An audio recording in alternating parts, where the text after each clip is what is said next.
Welcome again guys. Temperature and heat का ये हमारा नेक्स्ट क्लास है। ये लेक्चर 3 है। लेक्चर 2 को मैंने 2 वीडियो के जरिए अपलोड किया है, जिसमें पार्ट 1 और पार्ट 2 किया हुआ है। पार्ट 1 का वीडियो क्वालिटी थोड़ा खराब है, इसका नोट्स वीडियो मैंने नेक्स्ट वीडियो में अपलोड किया है। आज हमारा लेक्चर 3 है और इसमें हम लोग कैलोरीमेट्री पढ़ेंगे। बता दें आपको कि जो थर्मोमेट्री आपने पढ़ा है उसका एंकरिंग में एक सेपरेट चैप्टर है, आप उसके सारे क्वेश्चन को सॉल्व कर सकते हैं। अभी कैलोरीमेट्री पढ़ेंगे और इसका भी एक सेपरेट चैप्टर है एंकरिंग में, उसको आप बना सकते हैं, सॉल्व कर सकते हैं, आपका कॉन्सेप्ट उससे क्लियर हो जाएगा। सबसे पहले जानना है कि अब थर्मोमेट्री तो हमने सीखा, कैलोरीमेट्री क्या होता है। तो यह भी फिजिक्स का एक ऐसा पार्ट है, जैसे थर्मोमेट्री पार्ट ऑफ फिजिक्स था, ये भी फिजिक्स का एक पार्ट है जिसमें हीट रिलेटेड एक्सपेरिमेंट को किया जाता है। इसमें हीट से रिलेटेड एक्सपेरिमेंट किया जाता है और उससे क्या पता किया जाता है, हीट रिलेटेड एक्सपेरिमेंट किया जाता है क्या पता करने के लिए, तो स्पेसिफिक हीट कैपेसिटी पता करने के लिए, लैटेंट हीट ईटीसी वगैरह वगैरह पता करने के लिए किसी भी सब्सटेंस का स्पेसिफिक हीट कैपेसिटी क्या होगा, उस सब्सटेंस का लैटेंट हीट क्या होगा, इन और भी कई चीजों को पता करने के लिए जो एक्सपेरिमेंट किया जाता है फिजिक्स के, उसी पार्ट को कैलोरीमेट्री कहते हैं। जबकि जिस बर्तन में एक्सपेरिमेंट्स किया जाता है उसको हम लोग कैलोरीमीटर कहते हैं। तो यहाँ लिखा है part of physics in which heat related experiments are done to find the specific heat capacity latent heat etc of a substance is called calorimetry, while the vessel in which experiments is done, जिस vessels में experiment किया जाता है उसको हम लोग calorimeter कहते हैं। That's all. अब हम लोगों ने देखा कि अलग अलग चीज को, सब्सटेंस के अलग अलग चीज जैसे specific heat capacity, latent heat, then जानना है स्पेसिफिक हीट कैपेसिटी क्या होता है, लैटेंट हीट क्या होता है। तो हमारा हेडिंग है नेक्स्ट स्पेसिफिक हीट कैपेसिटी। ये हमारा हेडिंग है स्पेसिफिक हीट कैपेसिटी, जिसको एस से डिनोट करते हैं, एस कैपिटल एस से डिनोट करते हैं। द अमाउंट, ये क्या है स्पेसिफिक हीट कैपेसिटी, किसी एक केजी सब्सटेंस का टेम्परेचर, किसी भी 1 केजी सब्सटेंस का टेम्परेचर 1 डिग्री सेल्सियस से चेंज करने के लिए जितना टेम्परेचर चाहिए, जितना हीट चाहिए, स्पेसिफिक हीट कैपेसिटी क्या है कि अमाउंट ऑफ हीट रिक्वायर्ड, यहां पर छुटा हुआ है अमाउंट ऑफ, यहां होगा heat required, amount of heat required. The amount of heat required मतलब कि किसी 1 केजी बॉडी का टेम्परेचर 1 डिग्री सेल्सियस से चेंज करने के लिए कितना हीट चाहिए, उसी टेम्परेचर को हम लोग स्पेसिफिक हीट कैपेसिटी कहते हैं।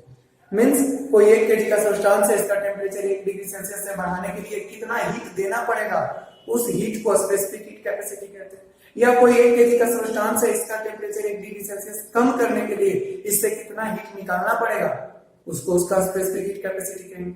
मींस 1 डिग्री सेल्सियस से टेम्परेचर को चेंज करने के लिए 1 केजी सब्सटेंस को क्या हीट चाहिए, उस हीट को ही स्पेसिफिक हीट कैपेसिटी कहते हैं। अगेन थोड़ा सा देखते हैं तो हमारा डेली यूज क्या है, या फिर हर एक क्वेश्चन में देखने को मिलता है, याद रखने वाली चीज कि वाटर का स्पेसिफिक हीट कैपेसिटी क्या होता है, 4200 जूल पर केजी पर kelvin, 4200 joule per KG kelvin, ये वाटर का स्पेसिफिक हीट होता है, जो कि 1 कैलोरी पर ग्राम पर डिग्री सेल्सियस होता है। क्या होता है, 1 कैलोरी पर ग्राम पर डिग्री सेल्सियस। आपको पता है कि 1 कैलोरी जो है वो 4.2 जूल के बराबर होता है, 1 कैलोरी 4.2 जूल के बराबर, तो 4200 जूल पर केजी पर केल्विन है। जब इसको बदलेंगे तो 1 कैलोरी पर ग्राम पर डिग्री सेल्सियस हो जाएगा। अब specific heat of ice, ice का स्पेसिफिक हीट क्या होता है, 2100 जूल पर केजी पर केल्विन।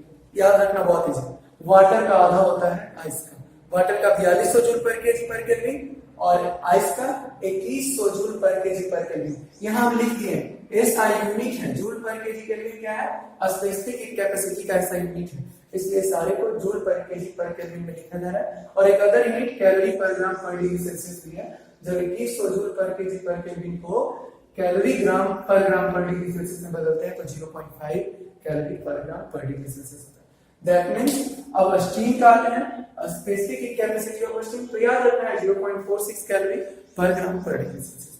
दैट्स ऑल, ये सब याद रखने वाली चीजें हैं, आपको इन सारी चीजों को याद रखना होगा। थोड़ा सा यहाँ पे दिमाग लगा सकते हैं, मतलब याद रखने के लिए आप उसको एक ट्रिक रख सकते हैं कि वाटर का जो स्पेसिफिक हीट कैपेसिटी होता है आइस का उसका आधा होता है। That's all.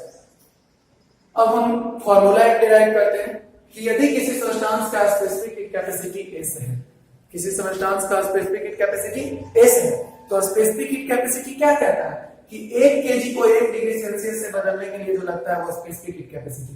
तो उस सब्सटेंस के 1 केजी को 1 डिग्री सेल्सियस से बदलने के लिए कितना लगा होगा? S लगा होगा। तो लिख दिए कि 1 केजी को 1 डिग्री सेल्सियस लगने के लिए कितना हीट चाहिए? S हीट चाहिए। तो m केजी यदि रहेगा उसको 1 डिग्री सेल्सियस से बदलना है तो क्या होगा? 1 केजी के लिए S, तो m केजी को ms। सिमिलरली जब m केजी को 1 डिग्री सेल्सियस से बदलने के लिए ms चाहिए तो m केजी को डेल्टा थीटा टेम्परेचर चेंज करने के लिए कितना चाहिए? ms delta theta multiply. इसका मतलब ये क्या निकला? हीट, इतना हीट चाहिए 1 केजी बॉडी को डेल्टा थीटा टेम्परेचर चेंज करने के लिए। Then heat required to change m kg of substance by temperature delta theta degree Celsius is H equal to ms delta theta। इसका मतलब कि आपको दिया रहे कि m kg का सब्सटेंस है उसका टेम्परेचर इतना डिग्री सेल्सियस से चेंज करना है, तो डेल्टा थीटा के जगह पे जितना टेम्परेचर चेंज होगा वो रखेंगे, m kg के जगह मास रखेंगे, उसका स्पेसिफिक हीट कैपेसिटी चाहे तो याद रखेगा या फिर क्वेश्चन में दिया रहेगा उसको पुट करेंगे तो H बराबर ms डेल्टा थीटा निकल जाएगा। इसी से हम लोग कितना हीट दिए या कितना हीट निकला ये चीज पता चल जाता है। That's all. अब हम लोग एक क्वेश्चन यहाँ पे देख करेंगे और उस क्वेश्चन के जरिए आपको देखना है कि आपने ये सीखा या नहीं सीखा।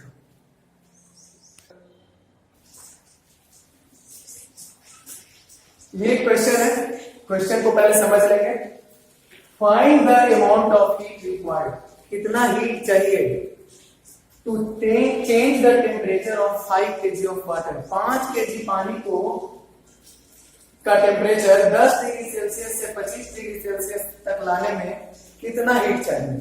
मतलब आप गैस पे चढ़ा दिए हैं, 10 डिग्री सेल्सियस पे पानी था, 5 kg पानी, उसको 25 डिग्री सेल्सियस तक गर्म करना है, तो उसके लिए कितना हीट देना पड़ेगा गैस से, इसी चीज को आपको निकालना है।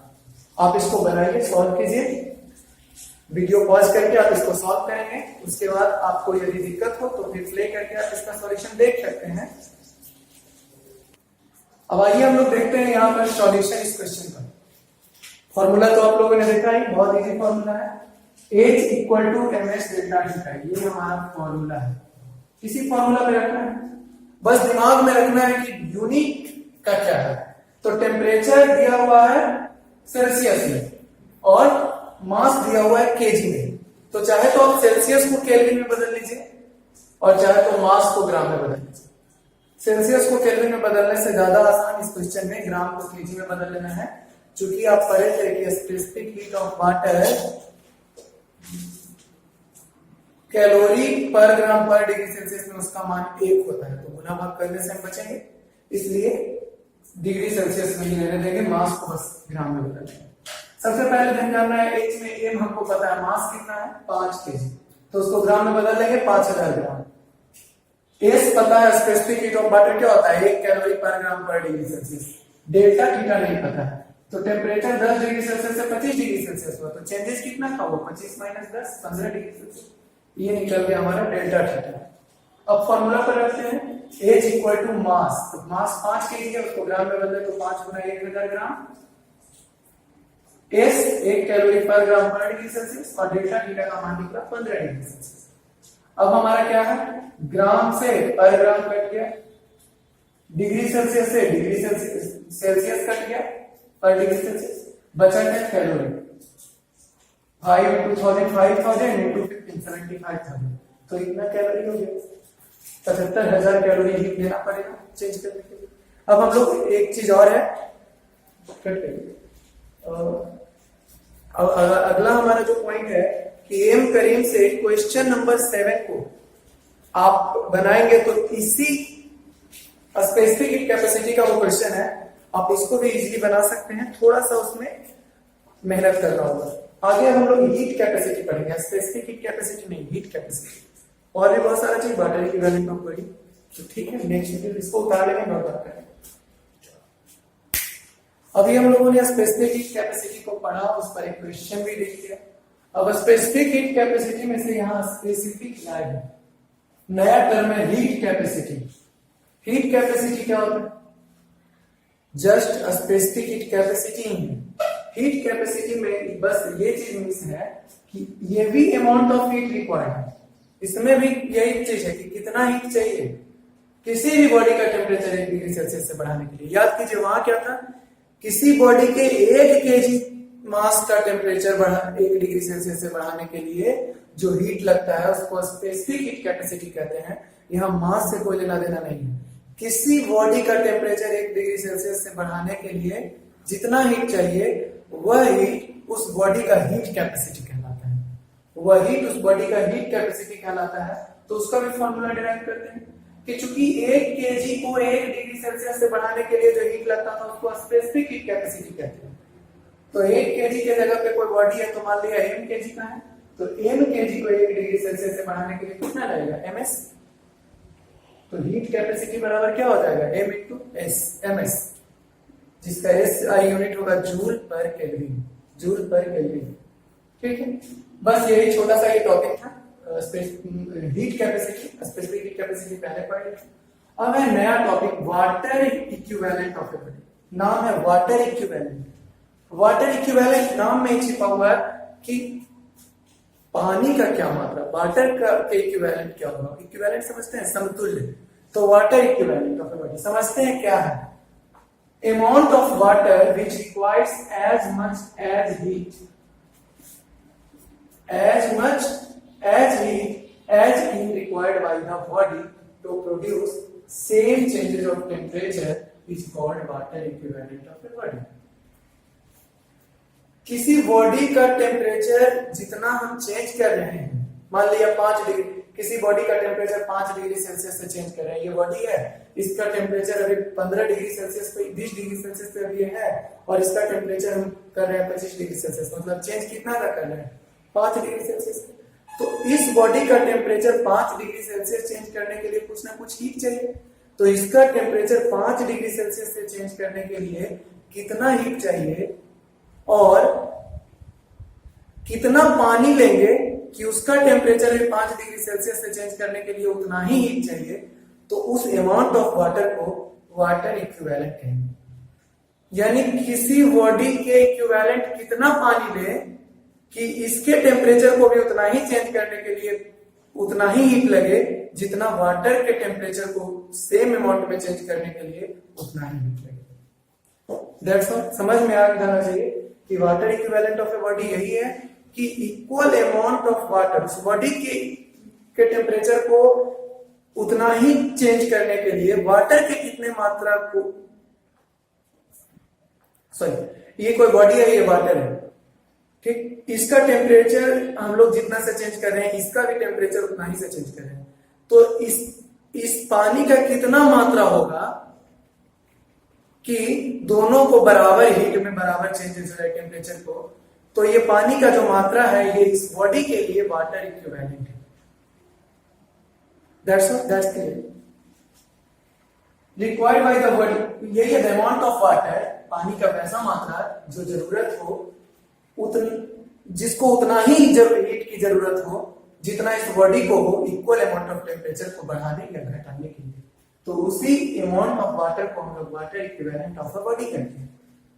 अब इस पे एक क्वेश्चन है, क्वेश्चन पहले उतार लेंगे और उसके बाद फिर हम आप लोगों को समय देते हैं। आप वीडियो पॉज करके इस क्वेश्चन को सॉल्व करने का कोशिश करेंगे, नहीं सॉल्व होगा तो फिर ये क्वेश्चन हम एक बार पढ़ लेते हैं। Liquid of mass 400 gram, liquid है जिसका मास 400 ग्राम है, इसको किसी बर्तन में गर्म करते हैं और जिस बर्तन में गर्म करते हैं उस बर्तन का वाटर इक्विवेलेंट दिया हुआ है 100 ग्राम। मतलब उस बर्तन के बराबर 100 ग्राम पानी, जो कि बर्तन को उतना ही टेम्परेचर चेंज करने के लिए हीट चाहिए और पानी को भी उतना ही हीट चाहिए, इक्वल अमाउंट ऑफ 100 ग्राम पानी को भी equal amount of temperature change के लिए उतना ही हीट चाहिए। How much heat is required to change the temperature from 10 degree Celsius से 30 डिग्री सेल्सियस। तो उस लिक्विड का टेम्परेचर 10 डिग्री सेल्सियस से 30 डिग्री सेल्सियस तक ले जाने के लिए कितना हीट लगेगा, जबकि उस लिक्विड का स्पेसिफिक हीट जो है वो दिया हुआ है, स्पेसिफिक हीट कैपेसिटी दिया हुआ है 0.8 कैलोरी पर ग्राम पर डिग्री सेल्सियस। अब आप इस क्वेश्चन को वीडियो पॉज करके सॉल्व कीजिए, हम उसके बाद बताते हैं। नमस्कार। आइए आते हैं इस क्वेश्चन को हम सॉल्व करते हैं। क्वेश्चन आपके सामने है, वही क्वेश्चन है। क्या पूछ रहा है कि एक बर्तन है और उसमें लिक्विड है, उस लिक्विड को 10 डिग्री सेल्सियस से 30 डिग्री सेल्सियस तक टेम्परेचर ले जाना है। उस 10 डिग्री सेल्सियस से 30 डिग्री सेल्सियस तक ले जाने में कितना हीट लगेगा। आपके पास दो चीज है, एक तो उस लिक्विड को 10 डिग्री सेल्सियस से 30 डिग्री सेल्सियस में बदलने में कितना हीट चाहिए, और दूसरा जब हम जिस बर्तन में कर रहे हैं उस बर्तन को भी टेम्परेचर 10 डिग्री सेल्सियस से 30 डिग्री सेल्सियस तक जाने में कुछ अमाउंट ऑफ हीट चाहिए। तो दोनों कितना कितना हीट लगेगा, दोनों को सम कर देंगे, वही हमारा आंसर हो। देखते हैं क्या पढ़े, हीट रिक्वायर्ड और रिलीज का formula H equal to mH delta theta. यहाँ दो मास है, दो रेस होना चाहिए, तो डेल्टा थीटा होना चाहिए। क्यों डेल्टा थीटा तो एक ही रहेगा, क्योंकि टेम्परेचर दोनों का, बर्तन और लिक्विड दोनों का इक्वल चाहिए। तब हम लोग यहाँ इस चीज को करते हैं mH delta theta plus m1 s1 delta theta, जहां m1 s1 क्या है, बर्तन का, mH डेल्टा m और s क्या है, लिक्विड का मास और लिक्विड का specific heat capacity. m1 s1 है बर्तन का मास और बर्तन का स्पेसिफिक हीट कैपेसिटी। तो इस क्वेश्चन में दुविधा की बात यह हो गई कि बर्तन का मास तो पता नहीं, ना ही बर्तन का मास पता है, ना ही उसका स्पेसिफिक हीट कैपेसिटी पता है, लेकिन पता है कि बर्तन का वाटर इक्विवेलेंट क्या है। तो बर्तन का वाटर इक्विवेलेंट दिया हुआ है 100 ग्राम। तो 100 ग्राम बर्तन का वाटर इक्विवेलेंट है, तो बर्तन ले या 100 ग्राम वाटर ले, एक ही चीज होगा। तो यहाँ 100 ग्राम वाटर रखेंगे तो स्पेसिफिक हीट कैपेसिटी भी वाटर का ही होगा, जो 1 होता है, उसको रखना होगा। देन हम लोग पहले लिक्विड का लेते हैं मास 400 ग्राम, स्पेसिफिक हीट कैपेसिटी जो कि ग्राम में है तो उसको, और यहाँ भी सारा डाटा हमारा ग्राम सेल्सियस में, तो उसको चेंज करने की जरूरत नहीं है। Specific heat capacity 0.8, delta theta कितने डिग्री से चेंज हो रहा है, 20 डिग्री से, क्योंकि 10 से 30 हो रहा है, तो 20 10 30, 10 में 20 जोड़ेंगे तब 30 होगा, तो 20 से चेंज हुआ। m1 तो हम लोग यहाँ वाटर इक्विवेलेंट क्या है, बर्तन का वाटर इक्विवेलेंट 100 ग्राम, मतलब पानी उस बर्तन को रखें या 100 ग्राम पानी को रखें, इक्वल हीट लेगा। तो बर्तन के जगह हम 100 ग्राम पानी रख दिए, क्योंकि स्पेसिफिक हीट ऑफ वाटर पता है हमको, कितना पता है, 1 कैलोरी पर ग्राम पर डिग्री सेल्सियस, और डेल्टा थीटा इसमें भी 20 होगा। देन हमारा ओवरऑल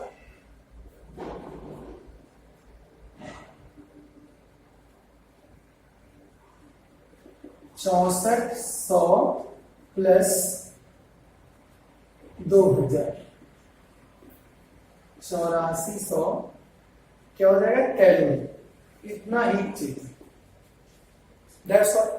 इस क्वेश्चन को हम लोग सॉल्व कर लिए हैं। अब आगे हम लोग लैटेंट हीट के बारे में पढ़ेंगे।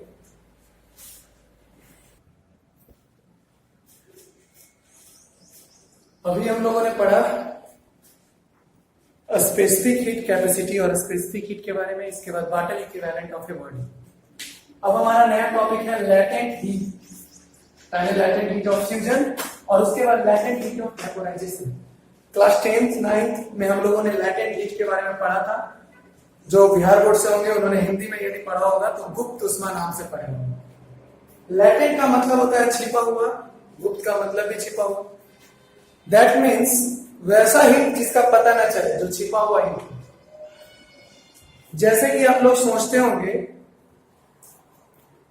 कि कोई बॉडी है, उसको हम हीट कर रहे हैं 0 डिग्री सेल्सियस पे, कोई बॉडी ठीक, उसको हीट कर रहे हैं तो पानी में बदलता है। बर्फ है 0 डिग्री सेल्सियस पे, उसको जब गर्म किए तो वो पानी में बदला, और पानी का भी टेम्परेचर 0 डिग्री सेल्सियस। उस वक्त पानी भी जब बदलता है हीट, बर्फ पानी में कब बदलता है, जब हम उसको गर्म करते हैं, और बर्फ का भी टेम्परेचर 0 डिग्री सेल्सियस था, और बर्फ से जब पानी में बदलता है तो तुरंत उसका टेम्परेचर 0 डिग्री सेल्सियस रहता है, पानी का भी। यानी दोनों का टेम्परेचर 0 डिग्री सेल्सियस है।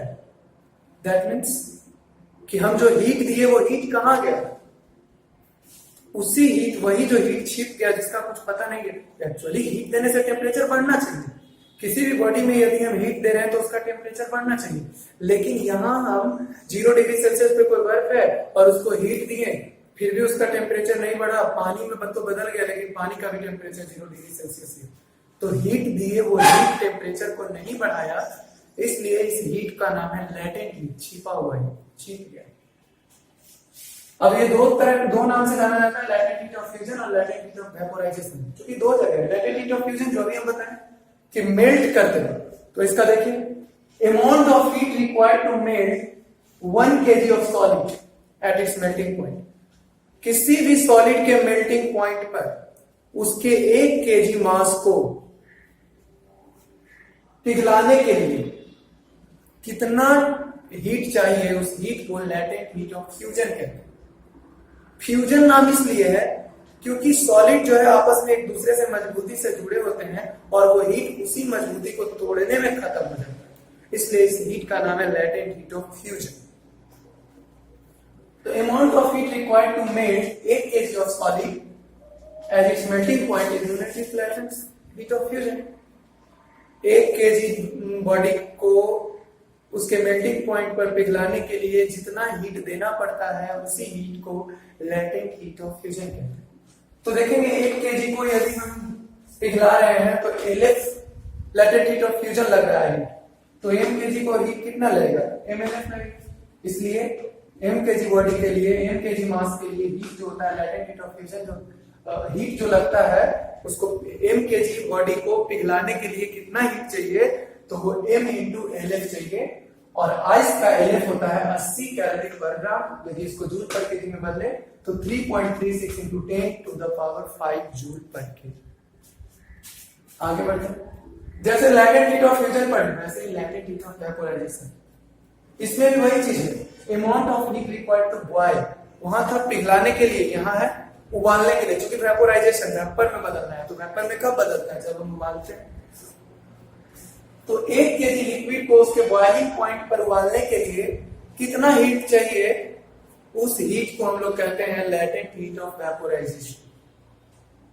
1 kg लिक्विड को उसके बॉइलिंग पॉइंट पर बॉईल करने के लिए कितना हीट चाहिए।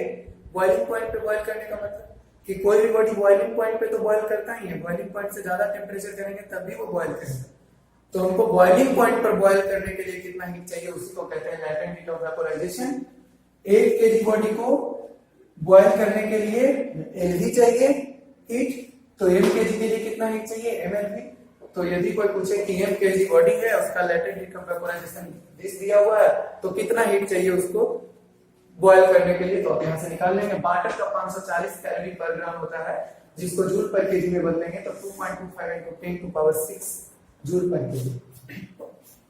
ये दो टॉपिक था, दोनों एक दूसरे से कोरिलेटेड टॉपिक है। और इसके बाद हमारा एक क्वेश्चन है जिसमें दोनों का फॉर्मूला यूज है, दोनों चीज यूज हो। क्वेश्चन पहले नोट कर लेंगे, तब हम इसका सॉल्यूशन बताएंगे। आप पॉज करके क्वेश्चन बनाने का पहले प्रयास कर लेंगे, नहीं बनेगा तब आगे देखेंगे, और बन जाएगा तो भी आगे देखेंगे उसका सॉल्यूशन मैच कराने के लिए। How much heat is required to change the temperature of 100 gram of ice. 100 gram ice का टेम्परेचर चेंज करने के लिए कितना हीट चाहिए, तो टेम्परेचर कितना से कितना चेंज करना है, -10 डिग्री सेल्सियस से 100 डिग्री सेल्सियस स्टीम में ले जाएंगे, और स्टीम भी 100 ग्राम ही होगा। मतलब 100 ग्राम बर्फ को 100 ग्राम वेपर में बदल रहे हैं, टेम्परेचर -10 डिग्री सेल्सियस से 100 डिग्री सेल्सियस तक ले गए। इसमें कितना हीट लगेगा आपको यही निकालना है। वीडियो पॉज करके आप इसको बनाइए और उसके बाद प्ले करके आप इसका सॉल्यूशन देख सकते हैं।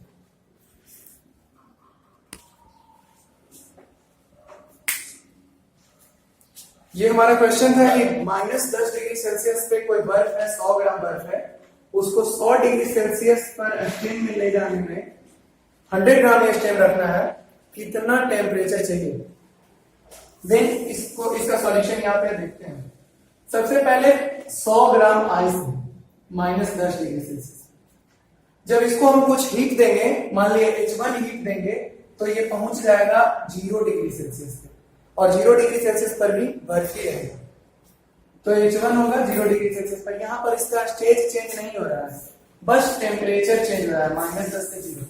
यहाँ पे H equal to M H delta theta वाला फॉर्मूला लगाएंगे और इतना दूर में कितना हीट लगा इजीली हम लोग निकाल सकते हैं, क्योंकि यहाँ पर ना मेल्टिंग हुआ ना वेपोराइजेशन हुआ, तो ना ही लैटेंट हीट ऑफ वेपोराइजेशन का फॉर्मूला लगेगा, ना ही लैटेंट हीट ऑफ फ्यूजन का फॉर्मूला लगेगा। यहाँ पे जनरल हीट रिक्वायर्ड का जो फॉर्मूला है एम एच डेल्टा थीटा वो लग गया।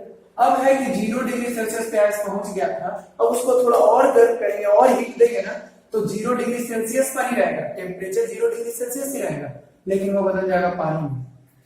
इसका मतलब हीट दिए लेकिन टेम्परेचर नहीं बढ़ा, लेकिन मेल्टिंग हुआ, अपने मेल्टिंग पॉइंट पे ये पिघला, तब यहाँ पे लैटेंट हीट ऑफ फ्यूजन काम किया होगा, तो लैटेंट हीट ऑफ फ्यूजन होगा H2 ml, H2 बराबर क्या हो जाएगा ml। अब तीसरा हीट क्या होता है, 0 डिग्री सेल्सियस पे पानी बदल गया, अब उसको और गर्म करेंगे तो 1 डिग्री सेल्सियस पे होगा, और गर्म करेंगे तो 2 डिग्री सेल्सियस, 3 डिग्री सेल्सियस, ऐसा करते करते 100 डिग्री सेल्सियस पानी तक ही रहेगा। 100 डिग्री सेल्सियस तक वो पानी में रहेगा, पानी के स्टेज में, वाटर लिक्विड स्टेज में रहेगा। तो 0 डिग्री सेल्सियस से 100 डिग्री सेल्सियस तक वाटर रहा। यहाँ मान लिया कि H3 हीट लग रहा है, ठीक, H3 हीट लग रहा है, देन इस तरह से 0 डिग्री सेल्सियस से 100 डिग्री सेल्सियस तक भी पानी ही रहेगा। यहाँ पे स्टेज तो चेंज नहीं हो रहा है, लेकिन टेम्परेचर चेंज हो रहा है, 0 से 100 हो रहा है, यानी यहाँ पे भी ना वेपोराइजेशन हो रहा है ना फ्यूजन हो रहा है, स्टेट वही है, वाटर से वाटर है। तो यहाँ भी ना लैटेंट हीट ऑफ फ्यूजन का फॉर्मूला लगेगा, ना लैटेंट हीट ऑफ वेपोराइजेशन का फॉर्मूला लगेगा। यहाँ भी एम एच डेल्टा थीटा वाला फॉर्मूला लगेगा, क्योंकि यहाँ पे हम आइस का स्पेसिफिक हीट एस मान लिए थे, तो यहाँ वाटर का स्पेसिफिक हीट एच डैश मानना होगा। टेम्परेचर भी डेल्टा थीटा डैश करना होगा हमको, क्योंकि यहाँ पे 10 डिग्री सेल्सियस से टेम्परेचर चेंज हो रहा था, यहाँ 100 डिग्री सेल्सियस हो रहा है, तो टेम्परेचर चेंजेस भी अलग देना होगा, लेकिन मास वही है, मास चेंज करने की जरूरत। अगला 100 डिग्री सेल्सियस पे पानी है, लेकिन जब उसको थोड़ा और हीट देंगे तब उसका टेम्परेचर तो मापेंगे थर्मोमीटर से तो 100 डिग्री सेल्सियस ही रहेगा, लेकिन वो वेपर में बदलना शुरू होगा, वेपर में बदल जाएगा। और 100 डिग्री सेल्सियस पर हम देखें कि 100 ग्राम स्टीम जब बदल गया, इसका मतलब वो जो हीट लगा वो लैटेंट हीट ऑफ वेपोराइजेशन लगा, तो H4 हमारा ml ही होगा, लैटेंट हीट ऑफ वेपोराइजेशन वाला हीट होगा। अब टोटल हीट क्या होगा, H1 plus H2 plus H3 plus H4, सबको जोड़ दिए, सारा फॉर्मूला यहाँ पे पुट कर दिए, सबको जब कैलकुलेट किए, यहाँ आपके सामने सॉल्यूशन है, सबको हम सारा वैल्यू आपको पता था, latent heat of fusion ice का 80 होता है, latent heat of vaporisation water का 540 होता है कैलोरी पर ग्राम। तो ये सब डाटा जो हमको पता था पहले से भी, सारे डाटा को पुट किए। यहाँ 0.5, क्योंकि स्पेसिफिक हीट ऑफ आइस जो होता है वो 0.5 कैलोरी पर ग्राम पर डिग्री सेल्सियस होता है, और यहाँ एच की जगह 1 इसलिए रखें क्योंकि वाटर का specific heat of capacity 1 calorie पर ग्राम पर डिग्री सेल्सियस होता है। मास 100 है तो 100 रख दिए, हर जगह मास 100 रखें एंड नथिंग मोर। यहाँ टेम्परेचर डिफरेंस 10 का था तो यहाँ 10 रखें, यहाँ टेम्परेचर डिफरेंस 100 का था तो 100 रखें। सारे को सॉल्व किए तो हमारा टोटल हीट 72,572,500 कैलोरी आ गया, दैट इज ये हमारा नेट हीट रिक्वायर्ड। अब हम लोग एक नया इसको क्वेश्चन भी समझ सकते हैं, टॉपिक भी समझ सकते हैं, इससे आप लोगों को एक क्वेश्चन भी देंगे थोड़ा सा लास्ट में। पहले हम लोग जानेंगे यहाँ पे हीटिंग कर्व के बारे में। हीटिंग कर्व क्या होता है, तो जब किसी सॉलिड को हम लोग हीट करते हैं और उसके टेम्परेचर और टाइम के साथ ग्राफ खींचते हैं कि कितना टाइम पर उसका टेम्परेचर कितना था, तो इस ग्राफ को हीटिंग टाइम कर्व कहते हैं, हीटिंग कर्व कहते हैं। जब किसी बॉडी को हम गर्म करते हैं और जब किसी सॉलिड को हम गर्म करते हैं और उसका हम एक कर्व ड्रॉ करते हैं, जब किसी बॉडी को हम गर्म करते हैं और उसका टाइम के साथ हम एक कर्व ड्रॉ करते हैं, टेम्परेचर और टाइम का कर्व ड्रॉ करते हैं, ग्राफ ड्रॉ करते हैं, तो इस ग्राफ को हीटिंग कर्व कहते हैं। जैसे कि हम लोग यहाँ पे एक आइस लिए और उसको -θ डिग्री सेल्सियस पे हम रखे हैं, उसके बाद इस आइस को हम गर्म कर रहे हैं। आइस लिए हैं, आइस को -θ डिग्री सेल्सियस टेम्परेचर पे रखे हैं और उसको हम गर्म कर रहे हैं, उसका देख रहे हैं कि टेम्परेचर टाइम के साथ कैसे कैसे बदल रहा है। कितना टाइम में उसका टेम्परेचर क्या हुआ, कितना टाइम में उसका टेम्परेचर क्या हुआ, और उसका जब हम ग्राफ खींचे तो उस ग्राफ को हम लोग हीटिंग करते हैं। जैसे कि यहाँ पे देखिए, ये हमारा टेम्परेचर एक्सिस है, इस एक्सिस पे टेम्परेचर जाएगा और इस एक्सिस पे टाइम। यहाँ पे 0 है, ये -θ°C है, ये 100°C। तो सबसे पहले सॉलिड हमारा कितना डिग्री सेल्सियस टेम्परेचर पे था, -θ°C। तो ये जो हमारा पॉइंट है -θ°C से शुरू हुआ। अब इसको हम गर्म किए तो धीरे धीरे इसका टाइम भी बढ़ेगा और टेम्परेचर भी धीरे धीरे बढ़ता जाएगा। तो -θ°C पे जब हम गर्म करना शुरू किए तो टाइम के साथ इस तरह से बढ़ा कि T1 टाइम में इसका टेम्परेचर 0 हो गया। T1 टाइम में इसका टेम्परेचर 0 हो गया। T2 जब हमको पता है कि किसी चीज के लेट ये वाटर का कर है, आइस का कर है, अभी बताया कि आइस को हम गर्म किए तो ये आइस का कर है। तो जब इसका टेम्परेचर 0°C पहुंचेगा तो कुछ देर के लिए, कुछ टाइम के लिए इसका टेम्परेचर 0°C रहेगा, टेम्परेचर बढ़ेगा नहीं। बताया कि लैटेंट हीट ऑफ फ्यूजन काम करता है, बर्फ भी उतना ही, फिर पानी भी उतना ही। तो कुछ देर के लिए ये T1 और T2 टाइम, T1 से T2 टाइम तक के लिए इसका टेम्परेचर नहीं बढ़ेगा, टाइम तो बढ़ता जाएगा लेकिन टेम्परेचर नहीं बढ़ता। यानी T2 टाइम पर भी 0°C और T1 टाइम पर भी 0°C। अब इसका टेम्परेचर एक टाइम आएगा कि सारा बर्फ जो है यहाँ से पानी में बदल गया, तब पानी का टेम्परेचर धीरे धीरे बढ़ना शुरू होगा। धीरे धीरे टाइम बढ़ेगा और जब T3 टाइम आएगा तो इसका टेम्परेचर 100°C मान लिया जाए, हो गया 100°C। फिर आपको पता है जब 100°C पे बदलेगा तो कुछ देर तक इसका टेम्परेचर नहीं बढ़ेगा। T3 से T4 टाइम तक इसका टेम्परेचर जो है 100°C रहेगा, टेम्परेचर नहीं बढ़ेगा, यानी वो ग्राफ पैरेलल रह जाएगा टाइम एक्सिस के पैरेलल। फिर थोड़ी देर के बाद जब पूरा पानी वेपर में बदल गया 100°C पर, तब वो फिर क्या होगा, टेम्परेचर, फिर स्टीम का टेम्परेचर बढ़ना शुरू हो, वेपर का टेम्परेचर बढ़ना शुरू हो, और ये ग्राफ फिर इस तरह से कुछ है। यहाँ पे एक क्वेश्चन बनता है कि इस ग्राफ में identify the phase of water at the point A, B, C, D, E। कुछ पॉइंट दिया गया है, A point, B point, C point, D point और A पॉइंट। यहाँ पर स्टेज क्या होगा, वाटर का स्टेज मतलब सॉलिड होगा, लिक्विड होगा, गैस होगा, क्या होगा। थोड़ा देर के लिए हम आपको टाइम देते हैं, आप इसको देखिए, सोचिए, पॉज करके आप इसको पहले सोच लीजिए, उसके बाद फिर वीडियो प्ले करके आप आगे देख सकते हैं कि इसका क्या होगा। देखिए अभी इसी क्वेश्चन को आप लोग तो सॉल्व कर ही लिए होंगे। अब देखिए हम लोग भी करते हैं। ए पर क्या होगा, ए पर यहाँ टेम्परेचर क्या है, -θ से अभी 0 नहीं पहुंचा, तो 0 से पहले क्या रहेगा, बर्फ ही रहेगा, सॉलिड फेज में रहेगा। तो ए पर सॉलिड होगा, एस। बी पर क्या होगा, बी पर सोचिए कि यहां पर